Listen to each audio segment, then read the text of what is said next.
Ularning asosiy maqsadi sizlarning bank akkauntinglarni change qilib, tushadigan pulinglarni, paymentinglarni o'zlarining akkauntiga tushirib olish. Bu video murojaat logistika sohasida ishlaydiganlar uchun. Bizda shuncha paytdan beri ishlab kelib, Bobtail temani ko'rdik, ITR temani ko'rdik, lekin Carrier'da relayni hack qilish temasini men birinchi marta ko'rishim. Sir, hold on one second. I'm checking right now. You checking for what? I'm checking your PR level. Hold on one second. All right. Bu menimcha glavniy emailni qidiryapti. Qandaydir bir raqam qoldirilgan va u raqamga telefon qilib pick-up nomerni so'rash yozilgan edi.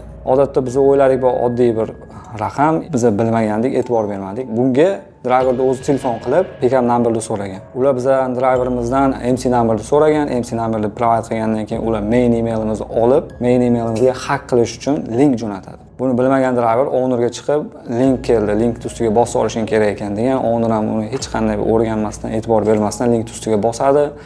Va hakkerlar bizning Gmailga access olishadi. Через Gmail ular relayga kirib, relayda o'zlarining primary admin qilib o'zgartirib olishadi. Bu juda tez soniyalarda bo'lib ketdi, daqiqaga ham bormadi. Bir necha sekundlar ichida ular shunaqa tezlik bilan ishladiki, biz buni oldini olish maqsadida har xil keyslar ochdik, investigation teamga emaillar yozdik, lekin hech qanday foydasi bo'lmadi. Keyinchalik biz o'rganib chiqqanimizdan keyin, оказывается, bu birinchi marta bo'lish emas. Bizdan oldin ko'plar shu yo'l bilan relayni yo'qotib qo'yishgan. Ularning asosiy maqsadi sizlarning bank akkauntinglarni change qilib, tushadigan pulinglarni, paymentinglarni o'zlarining akkauntiga tushirib olish.